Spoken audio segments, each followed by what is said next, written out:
Кованкая е част от мегалитен тракийски култов комплекс в източните Родопи край село Долно Черковище, област Хасково.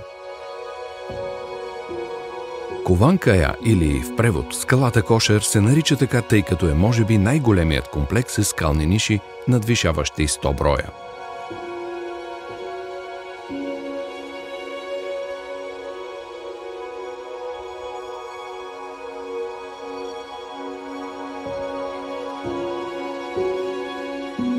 Освен природна забележителност, опазваща безценното наследство на древните траки, местността е богата на редки растителни видове.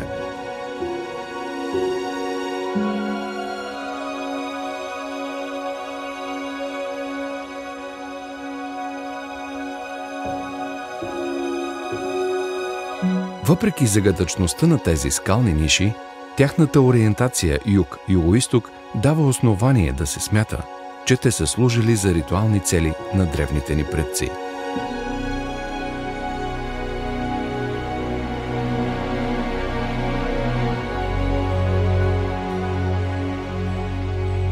Легендите за това мистично място разказват, че нишите с форма на трапец са отваряли врата към космоса, през която в точно определени дни на годината човешката душа се е свързвала с Вселената. Само така е било възможно да се осъществи придвижването във времето и пространството и пътуването към друг свят.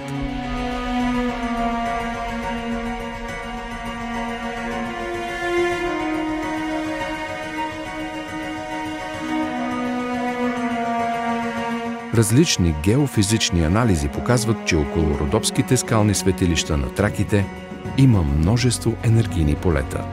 И днес хора, които са по-чувствителни, твърдят, че са откривали духовното си равновесие там.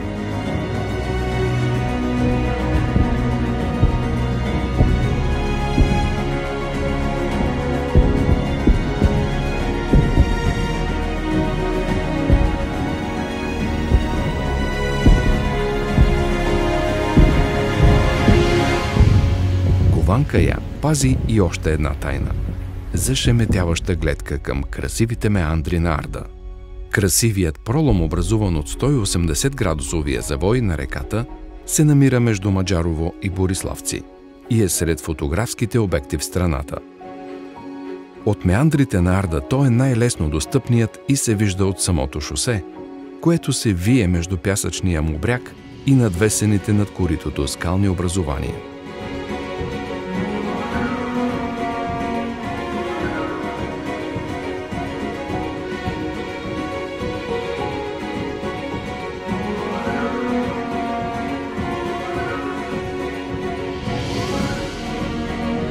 Красивите извивки на пълноводната Родопска река лъкатушат по склоновете на планината и гонят своя път.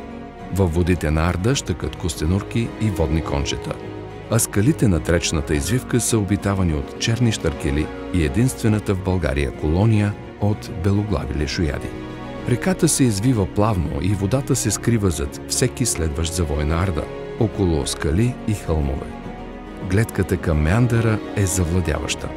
Реката е страхотна за воден туризъм. Това обаче не е единствената красива гледка там. Маджарово попада в центъра на живописна котловина, образувана във вулканичен кратер. Градът е обграден от чудати високи червеникави скали, в които гнездят редки птици. Освен природни забележителности, районът крие и много тайни от времето на траките.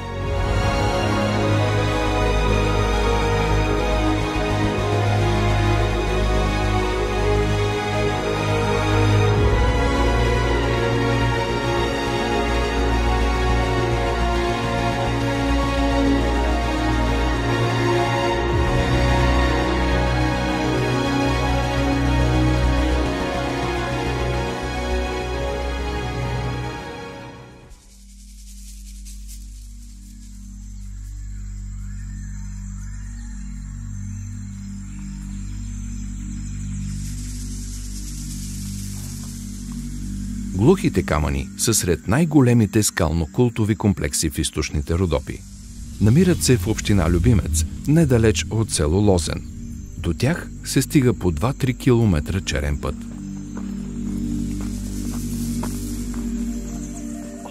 Мястото е подходящо за пешеходна и велоразходка или за кола с висока проходимост.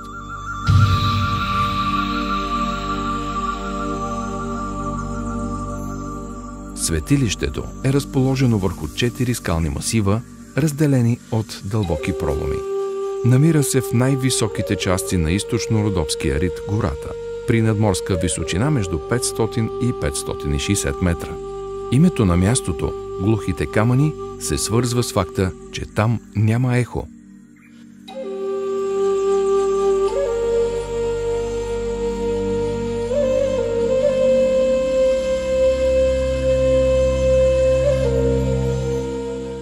Те, вероятно, са част от цял жилищен комплекс от древността.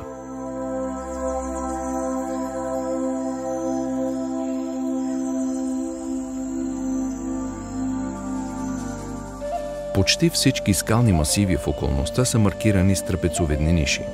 Регистрирани са също така и засводени, кръгли и правоъгълни ниши.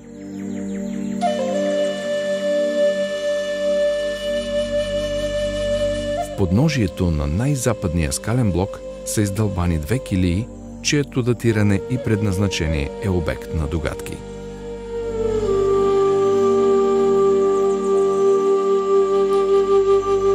Помещенията са служили за баптистерии през средновековието. В южния край на скалата са изсечени стъпала, които водят до издълбан резервоар за вода.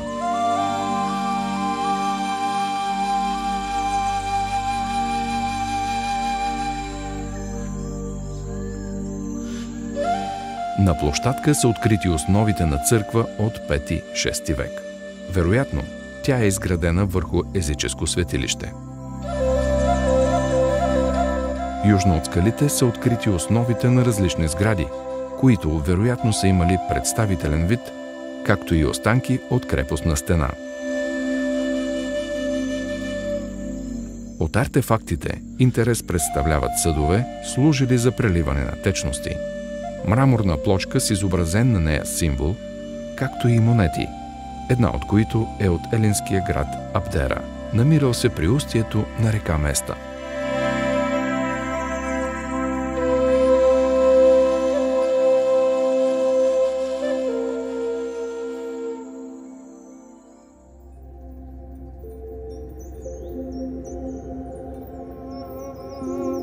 Община Минерални бани се намира в най-западната част на област Хасково.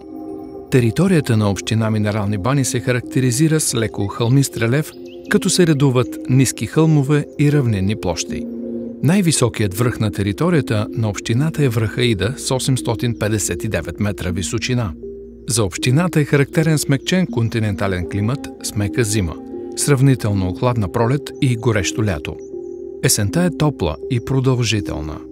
На територията на общината липсват големи промишлени предприятия и други замърсители на природната среда. Въздухът е чист и свеж. За това допринасят и богатите на широколистна и иглолистна растителност горски масиви в околностите. Най-ценният природен ресурс в община Минерални бани е минералната вода.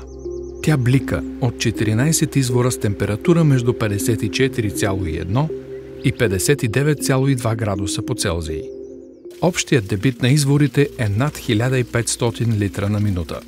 Поради уникалните лечебни свойства и химичен състав на минералната вода, през 1952 година с заповед на Министерството на здравеопазването, курортът Хасковски Минерални бани е обявен за национален курорт.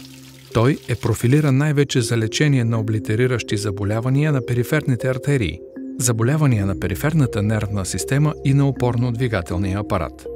В момента водолечение и възможност за ползване на минералната вода има в общинската баня с минерална вода, изградените бани и басейни към няколко частни семейни хотела, както и в много други хотели и къщи за гости. Стъпката на Богородица датира от римската епоха и е изсечена в естествена скала. Намира се на 5 метра от първия минерален извор в Минерални бани. Дълга е 2 метра, дълбока 1 и широка 0,75 метра. Според историците това е старинен саркофаг, а местното население е създало легенда за Богородица и за нейната чудодейна стъпка. Затова и християни и мюсюлмани почитат това свято място и оставят конец или парче от дрехата си за здраве и щастие. Според местната легенда стъпката е била направена от Богородица, която стъпила тук с единия си крак, а с другия чак при манастира Света Петка край Асеновград. Местните хора свързват стъпката с лечебна сила и посещават мястото, за да измолят цар за болките си. Съществува поверие, че части от скалата могат да лекуват и хората понякога вземат малки камъчета от нея, като вярват, че те имат силата да изцелят някой болен.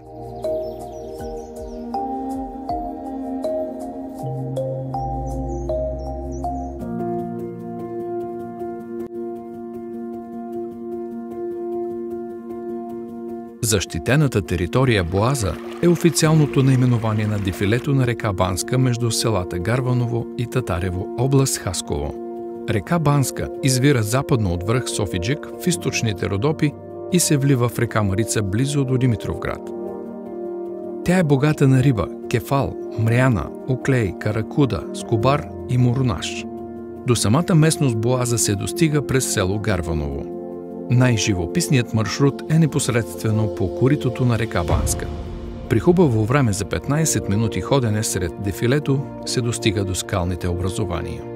Боаза впечатлява с множество такива, от които най-известни са Рогата.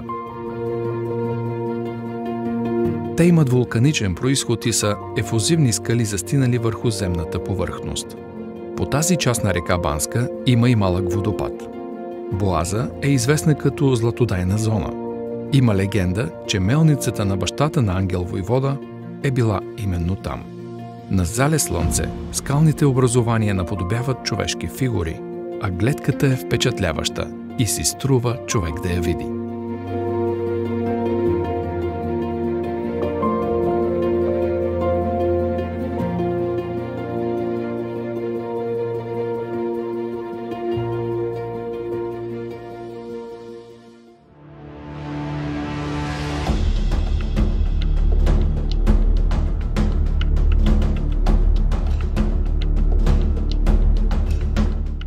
Скалното светилище Орлова скала се намира в едноименната местност, отстояща на 3 км западно по права линия от центъра на село Сърница, област Хасково.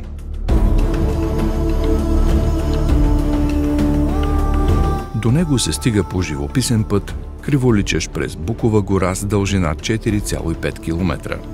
Подходящ е за високопроходим автомобил, мотор, велосипед или пешеходен туризъм.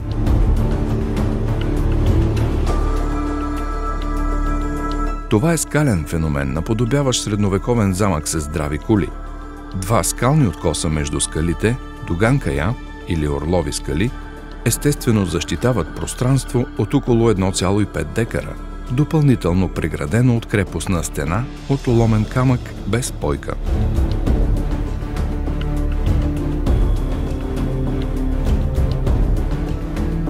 Светилищният комплекс представлява ансамбъл от величествени скали, някои от които достигат до 30-40 метра височина.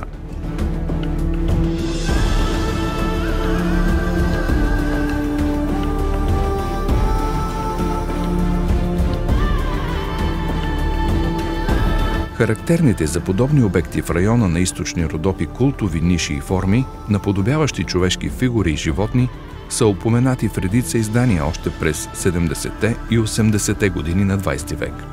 Сред тях и това описващо природата край село Сърница с автор Иван Топалов от 1980 година.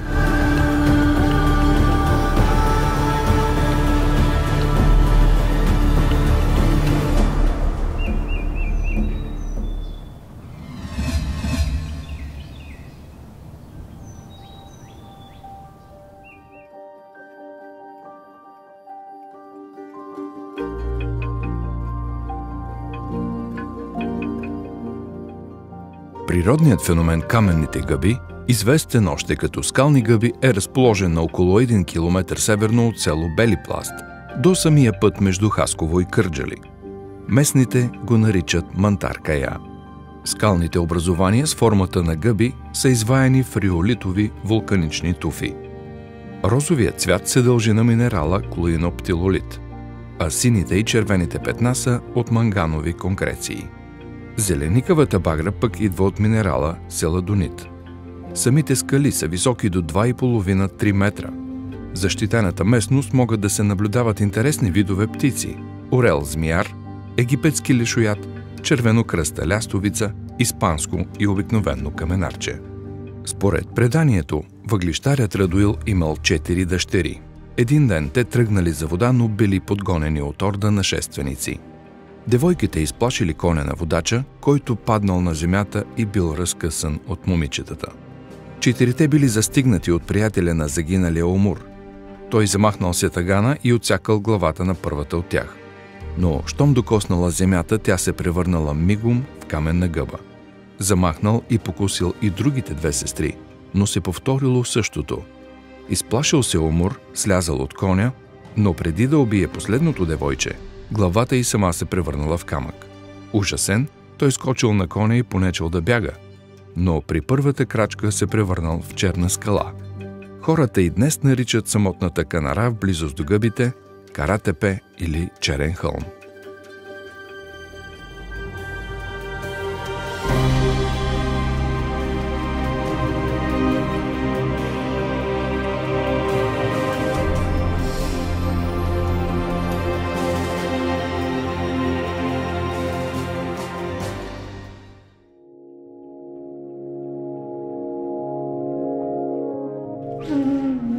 Природната забележителност се намира в землището на село Зимзелен, на 3 км от Кърджали, близо до асфалтиран път.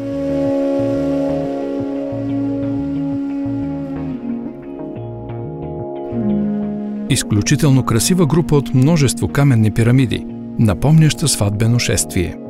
Фигурите са изключително разнообразни по форма и размери, като на височина са от 0,5 до над 10 метра.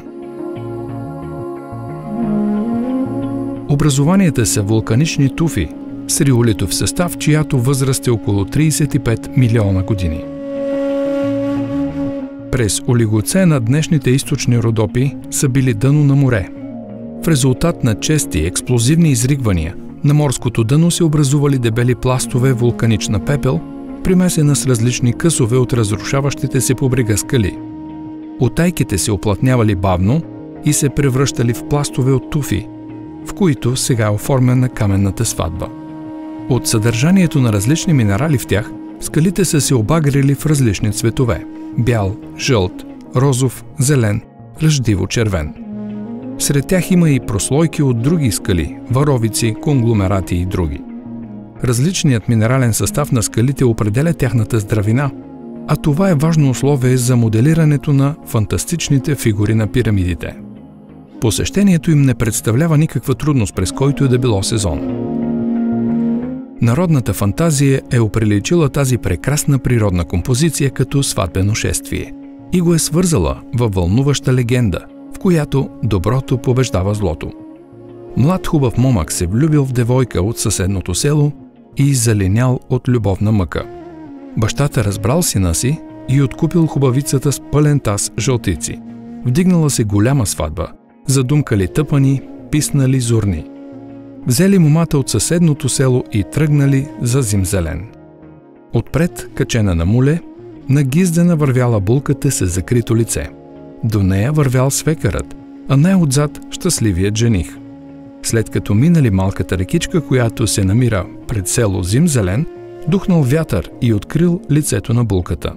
Свекърът го зърнал, занемял от красотата й, и нечисти мисли щукнали в главата му. Разбрал това, вятърът се разбеснял, разфучал и вкаменил булката заедно с молето. След нея вкаменил свекъра и цялата сватба. Останал само момъкът, вцепенен от мъка и ужас. Заплакал той, навел глава и помолил вятъра и него да вкамени. Вятърът изпълнил молбата му, а от сълзите, които клетият момък изплакал, се образувало малко езерце.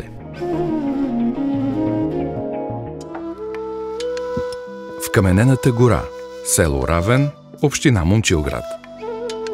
До нея се стига по черен път около 2-3 км, започващ малко след село Равен. Като ориентир може да се използва ловната хижа. Тя се намира в поддържан резерват Боровец. Вкаменената гора край село Равен, Кърджалийско, е на 30 милиона години и е уникална в световен мащаб. На много места в света има вкаменени гори, но тази в Родопите е единствената, в която дърветата продължават да стоят изправени. За съжаление, вкаменената гора се разрушава постепенно. И освен природата, за това имат вина и недобросъвестните туристи, които чупят уникалните дървета, за да вземат спомен със себе си от мястото. Най-голямото от оцелелите 20 дървета е с диаметър около 4 метра и височина метър. Повечето от останалите са с подобна височина, но значително по-малки в диаметър. Площта на гората е около 75 акра. А за да достигнете до най-голямото дърво, трябва да изкачите стръмен сипей. Дърветата се намират в местност, наричана от местните Габас дере. Предполага се, че гората се е образувала в резултат на вулканична активност. Има две теории за произхода й.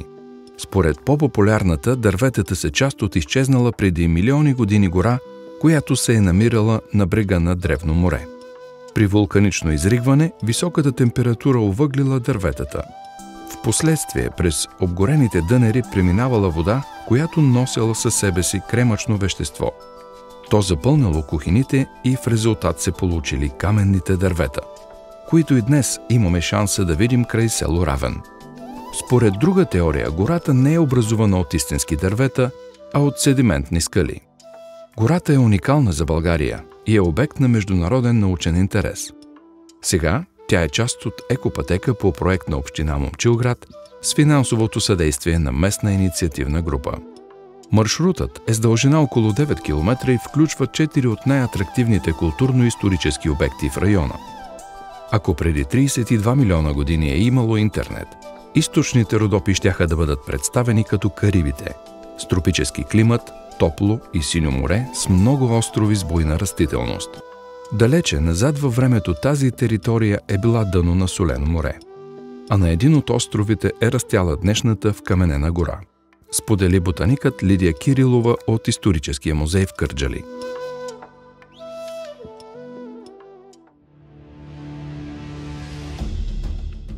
Шейтан дере, в широк превод от турски Дяволска река, е каньон по поречието на река Арда, намиращ се непосредствено под стената на язовир Студен кладенец, област Кърджали, на около 2 км от село Рабово.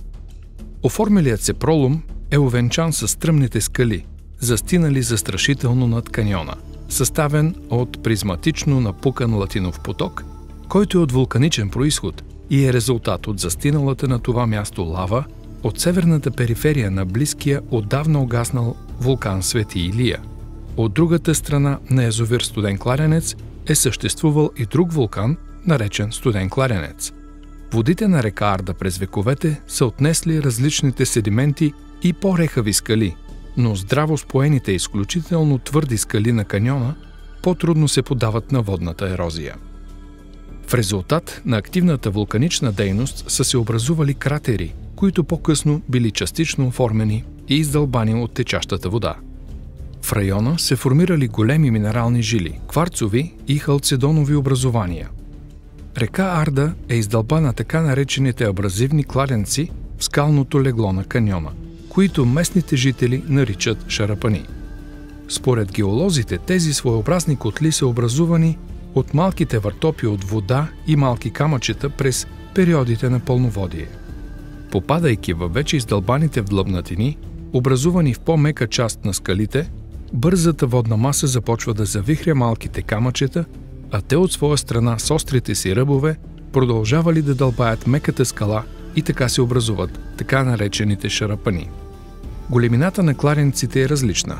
От съвсем малки с диаметър 0,20 метра и дълбочина 0,10 метра до такива с много големи размери – диаметър до 8 метра и дълбочина до 15 метра. Дълбоките дупки и проломи по протежението на каньона се наблюдават в продължение на около 1 км, а дълбочината им варира от 3 до 25 метра. Според местните легенди, който паднал в тях, не излизал никога оттам. Нито жив, нито мъртъв. таинствена сила го повличала към тъмния подземен свят, откъдето връщане няма. Преданията още разказват, че мястото било сътворено от шейтана, от турски дяволът. Народната памет е запазила и спомен за своеобразен ритуал, в който само истински смелите можели да прескочат водите на Арда на това място, без да паднат в опасните води и да бъдат завлечени в подземния свят.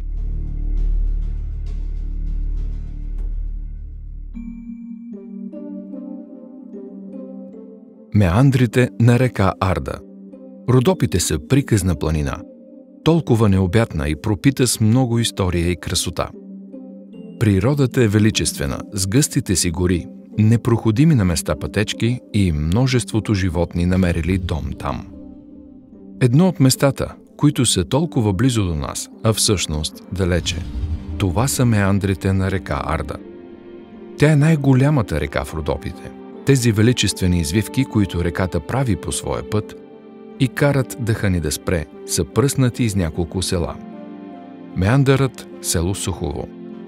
В тази част на реката това е може би меандърът, до който се достига най-лесно. Пътят е асфалтов, но тесен. Селото се намира на доста голяма височина над меандъра. Тук, освен него, интересна забележителност е и въженият мост над самия меандър. Панорамната гледка, която ще се отвори пред вас, е спираща дъха.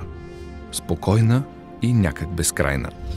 Отворете широко очите си и не забравяйте видяното. По същия този път, но връщайки се в обратна посока след около 15 км, можете да достигнете до друго страхотно място – меандърът на село Русалско. Тук пътя минава непосредствено в самия меандър. Озовавате се в него преди да сте достигнали до село Русалско. Има бетонен мост, през който можете да прекосите реката. Направена е и беседка за отдих. Меандъра е доста различен и носи своя собствен чар. Реката е буйна, но все още е достъпна. И тук тя заобикаля гъст хълм, който, ако погледнете отгоре от село Русалско, прилича на купол. Още едно място, което ни кара да мечтаем, да снимаме и да се гордеем, че е в България. Пътят от тази част на язовира до село Русалско е доста криволичещ и необезопасен и не се препоръчва за начинаещи шофьори. От тук можете да достигнете до следващият див и девствен меандър. Може би най-трудно достъпният от всички – меандърът на село Любино. Пътят тук отново е осеян с множество завои, доста стръмен и тесен. Обаче гледката от високо компенсира. Красотата се допълва от заобикалящата го природа, чистия въздух и спокойствието. Поредното дело на природата, което доказва, че твореното от нея е несравнимо с ничие друго. Селата и махалите са доста обезлюдени, което също има своя чар. Тук реката е девствена и много буйна. В средата на меандъра се издига висок, приличащ на купол връх, на който се намира крепостта Кривус, която неслучайно е построена на това място. Друго местенце, на което си струва да се отиде.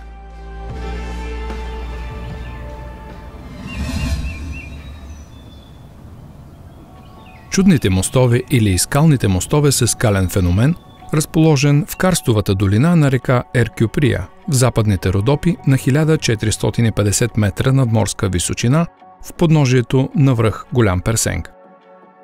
Мостовете са се образували вследствие ерозионната дейност на пълноводна в миналото река, която е преобразувала пукнатините в мраморите в дълбока водна пещера, чийто таван с течение на времето изтънява на места и се срутва.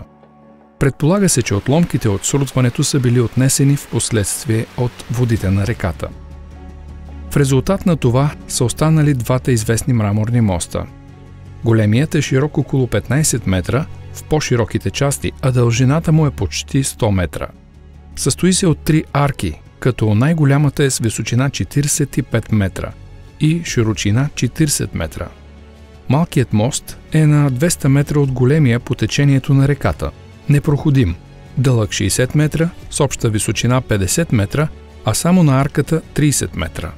След него има и съвсем малък трети мост, който представлява понорна пещера, в която водите на река Ер-Кюприя изчезват, за да се появят пак на повърхността след 3 км. Местността около двата моста е заета от вековни иглолистни гори, съставени предимно от смърчови дървета. И двата моста са обезопасени и пригодени за туристически цели. Преминаването е позволено и върху, и под тях.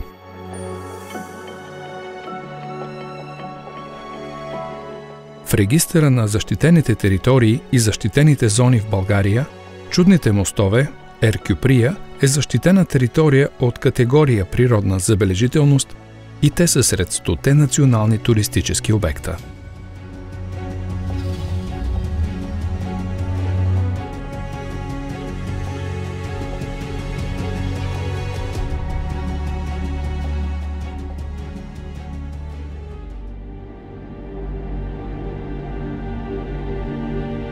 В местността Турлука, западно от град Смолян, в долината на река Черна, се издига скалният масив Невястата, също наричан Турлука, или скалата на вярата.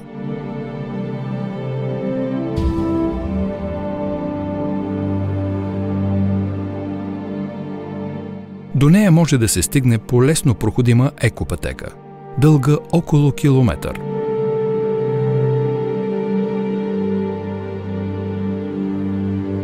Скалата се намира на около 1500 метра надморска височина и има панорамна гледка към град Смолян и околните масиви. Много са легендите за произхода на името на скалата. Една от тях е, че българска девойка от близкото село била поискана за жена на турски владетел. Преди сватбата си обаче, тя иска да види дома си за последен път и изкача от скалата. Така слага край на своя живот. В най-западните части на масива е открито тракийско скално светилище от късната бронзова епоха. Навсякъде са намерени ями с различна форма и големина, свързани с каналчета. Археолози смятат, че най-високата част на скалата се е използвала като място за гадаене.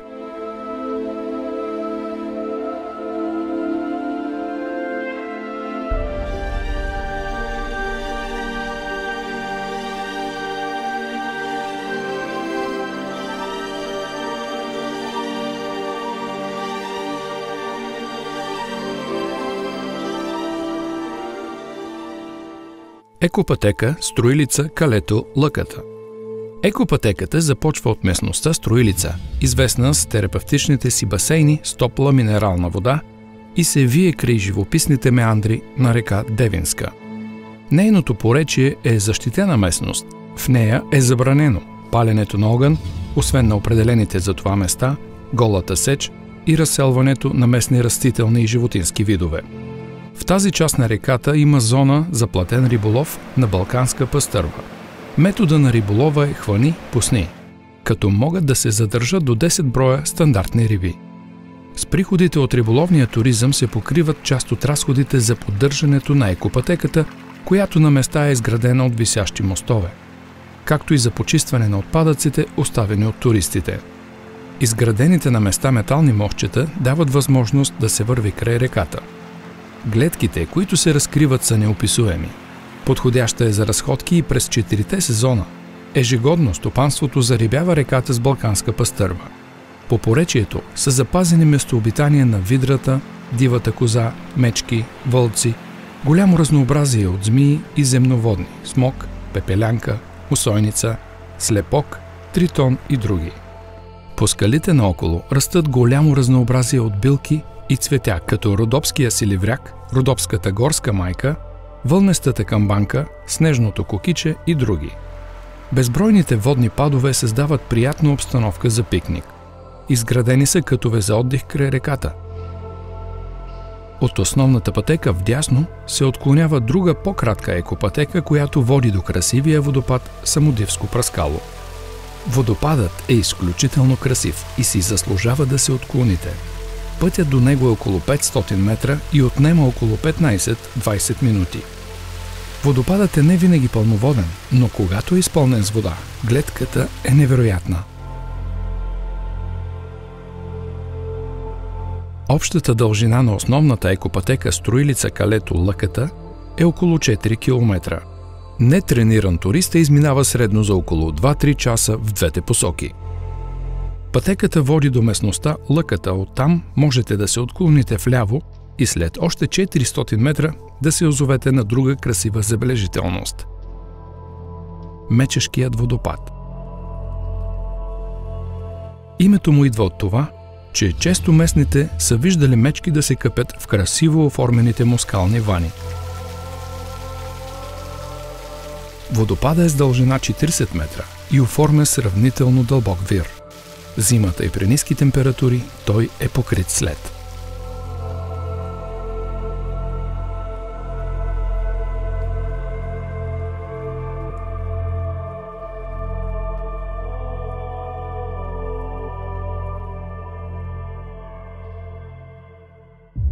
В Западните Родопи, община Девин, област Смолян, се намира Триградското ждрело.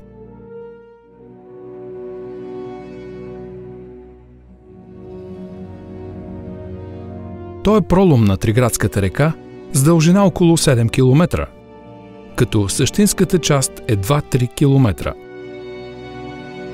а дълбочината достига до 350 метра. Ждрелото има тясно и скалисто легло и стръмни или отвесни склонове. То е трето по дължина в България след Буйновското и Трънското. Започва на 1,5 км северно от село Триград, където реката влиза в пещерата Дяволското гърло и излиза като голям карстов извор. Ждрелото свършва при устието на Триградската река в Чаир-дере, но проломът продължава още 4-5 км. Пещерата Дяволското гърло, която споменахме по-рано, се намира в Триградското ждрело. Името на пещерата идва от формата на бившия вход, сега изход, наподобяващ дяволска глава. Старото ѝ име е Клокотник и идва от чуващия се на входа на пещерата грохот от вода.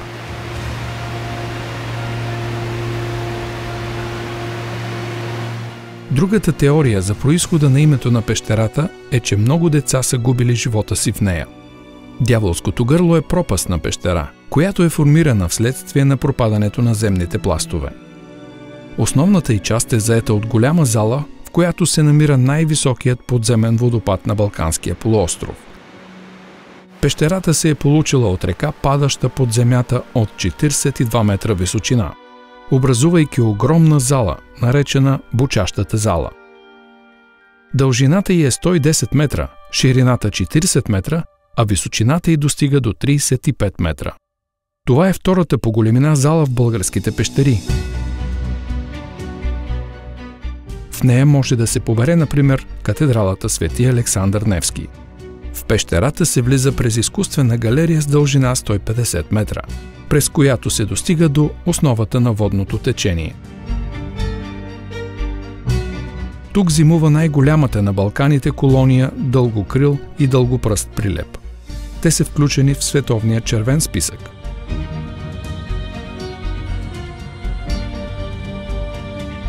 В подводната река се виждат да плуват пастърви, а по камъните да обикалят насекоми.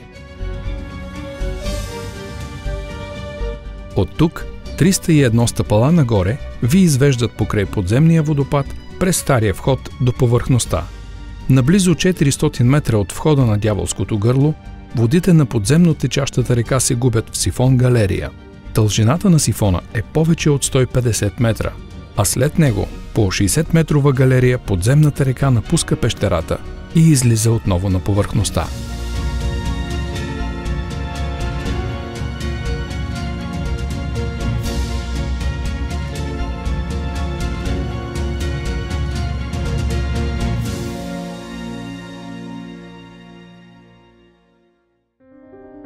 Язовир Доспат се намира в Западните Родопи и е разположен на 1200 метра надморска височина. С обща площ от 22,1 квадратни километра, той е един от най-големите по площ и обем в България. Язовирът е част от каскадата Доспат Въча, където играе ключова роля като основен водоем на първото стъпало и служи като многогодишен изравнител. С обща дължина от 19 км и ширина около 3 км, той се простира в землищата на градовете Доспат и Сърница. Тези две населени места са свързани с живописен път, преминаващ по североизточния бряг на язовира. Водоснабдяването на язовира не само произлиза от река Доспат, но и от води, събирани чрез система от деривации. Тази система прехвърля водни количества от горните водосбори на редица притоци на реките Доспат и Места, включително Осинска река, Вищерица, Канина, Вълча лъшка, Караборун, Караали, Каяли дере, Величка, Бистрица и други. Годишно в язовира се вливат допълнителни 10 милиона кубични метра вода. За планинарите, любителите на водни спортове и риболова, язовир Доспат предоставя уникално преживяване. Той е известен със своите отлични условия за спортен риболов, където може да се ловят разнообразни видове риба, като шаран, пъстърва, кефал, костур, червеноперка и каракуда. Язовирът предлага и прекрасни възможности за разходки с лодка, трекинг маршрути, които предоставят въздушни гледки и чудесни места за къмпинг. Всички, които обичат природата и тихите и уединени места, ще намерят нов смисъл на думата тишина в околностите на язовир Доспат.